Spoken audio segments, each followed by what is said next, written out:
Dora, Roimata, Langsbury.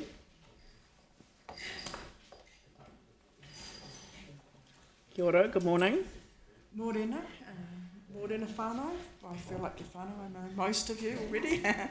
So it's great to be back again. I'd like to thank you for giving me this opportunity to speak to my personal submission on the Christchurch City Council long-term plan.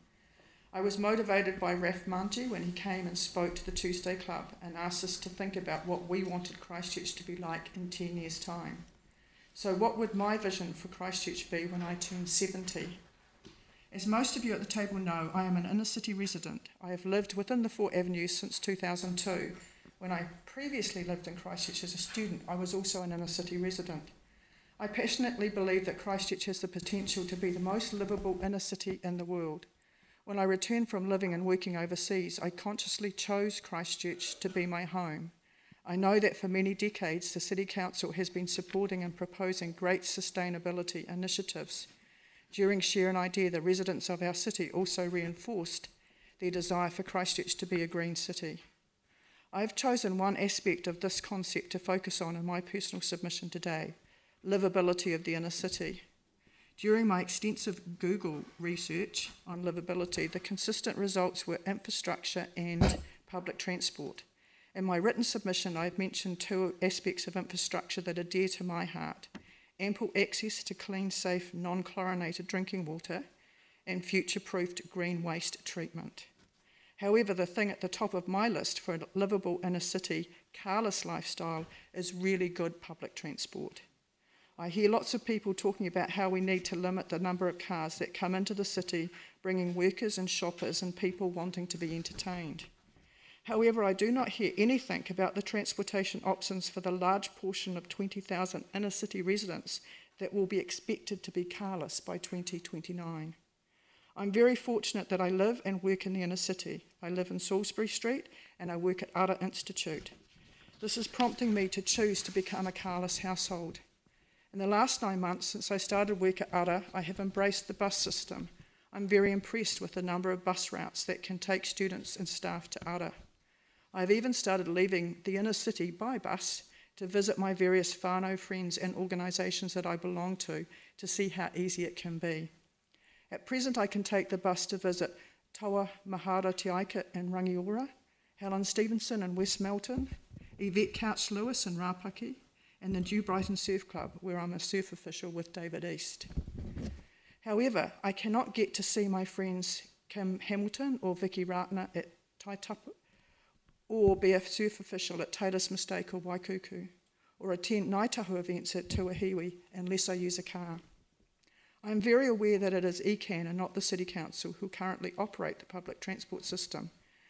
But I'm also very aware that the future of some of the bus routes that I will want to use to visit my friends, such as West Melton and Rapaki, are in question.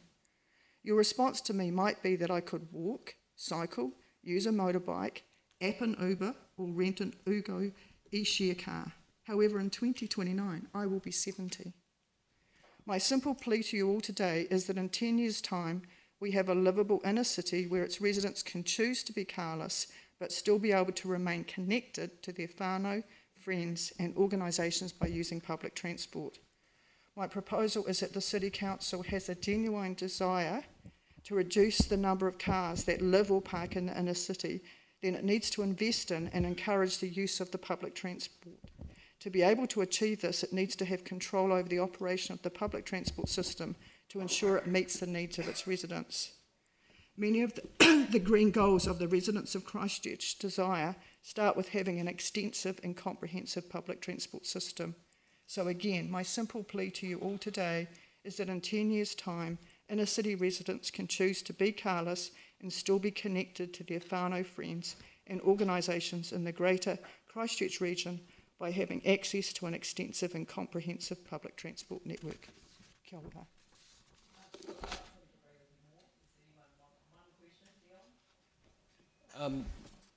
The inner city shuttle that we used to have in the city, do you think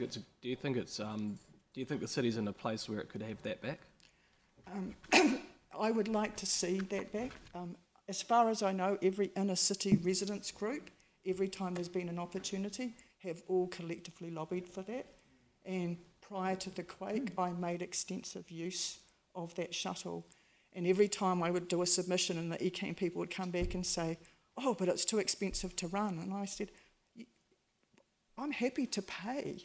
The point is having access to an inner city shuttle.